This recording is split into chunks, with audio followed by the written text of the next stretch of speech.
Going to be working with reflections. Of all of the transformations you've done, reflections are probably the one that you have already done. So in elementary, you may have gotten like a half of a picture and you had to draw the other half. That's what a reflection is what does it look like as a mirror image. So when we think of reflection, we're going to think, again, you'll notice my F and L are highlighted here. That's because we're going to flip this. This again is a rigid transformation, which means it stays the exact same size, the exact same shape, just the direction it was is now changed. They're mirror images of each other. But if you were to flip it back, it would end up right on top of the other one in the exact same size, exact same shape. All right, so I have to drink. We're going to flip a figure over a line of reflection to create a mirror image. So those are, I'll do capital R's. Maybe that will look more like a mirror. That's why they're a mirror image. They are opposites of each other. All right. So what this says, if we're reflecting over the x-axis, it means that we're going to fold it on the x-axis. And if you were to fold this picture, this DEF, should end up right here in quadrant 1. That's where it would end up. So currently my points D are at a +2 for X and -2 for Y. Correct. This one's at a +7 and -7 for E. And my last one, F, is at +2, -7. If I were to flip it up, it's going to end up in quadrant 1, where both my X and Y values become positive. In quadrant 1, I have positive X's, positive Y's. So currently, what some of you would do, even before I'm starting this, you're going, okay, this is 2 down. If I fold on this line, it will be 2 up. That is correct.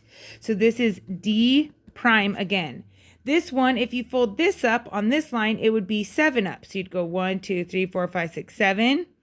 This would be F prime. Again, pre-image means before movement. My little tick mark here means after movement. And E is clear down here at -7. So it's 7 away from where I folded my line. So it will be 7 away from where my line is folded. And this is E prime. So we are going to rewrite our ordered pairs here. And I'm going to have you look and see what you can notice. So again, if I fold on that pink line right here, this DEF is going to line up exactly with D prime, E prime, F prime. Same size, same shape. D prime started at a +2 and -2. D prime became +2, +2. E prime, so this point right here, started at 7, -7. It's still a 7, but instead of being negative, now my Y value is +7. And F prime ended at 2, 7. So when you look at this, what do you notice? Something changed, something stayed the same. So if you can look at this, you'll notice that we're going to keep the Y value the same. That does not change. And I think yours actually says keep the Y value the same. I took it off, but somehow it still ended up on yours. And then we're going to change the Y value to the opposite. So if it was positive, it's now negative. It was negative, it's now positive. So how do we write this algebraically? Again, everything starts originally, whatever the X is, whatever the Y is. When we change this, we keep our X what it is, and we change. Now, a bunch of you think, oh, that means to a negative. This right here does not mean negative. Let me do this better. This right here means opposite. Opposite whatever your original Y value is. So if your original Y value was positive, the opposite becomes negative. If your original X value was negative, it becomes positive. So that's what that means there. Okay, it does not mean a negative Y. It means opposite of whatever your original Y was. Let's see the only difference of what happens between X flipping over the X-axis and flipping over the Y-axis. Because now what we're looking at is folding it on this line right here. So if we fold it on this line, I start with W, my pre-image, my original one at 2 and 6. So instead of so this now I'm 2 this way, which means I need to go 2 this way, because when I fold, that's where it's going to be. And so this becomes W prime. Y is 2 away here, so it's going to be 2 away here again. This is Y prime. And X is 7 away from this line, so it needs to be 7 away, and it's still going to be at 4 up, so it's -7 right here. This is Y prime. And again, if I were to fold on my pink line that I highlighted there, it would fold exactly into this shape, same size, same shape. All right, so let's look. Originally, I started at 2 and 6. By the time I was done, it became -2, +6.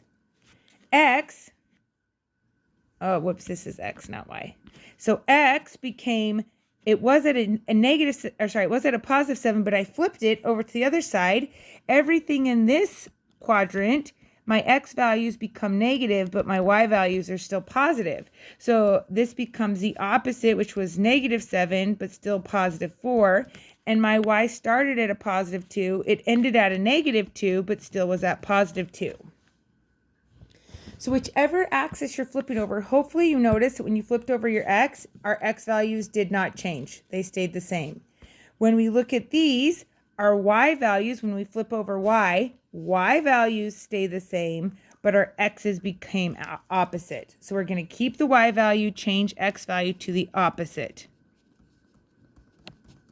Again, original X, original Y, whatever they are. This now becomes opposite X,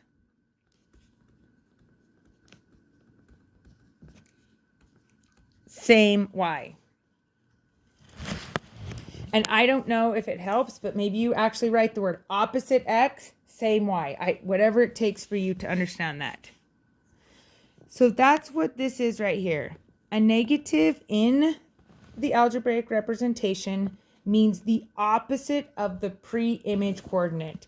So my original image is whatever it was, positive or negative. I need the opposite of whatever that was.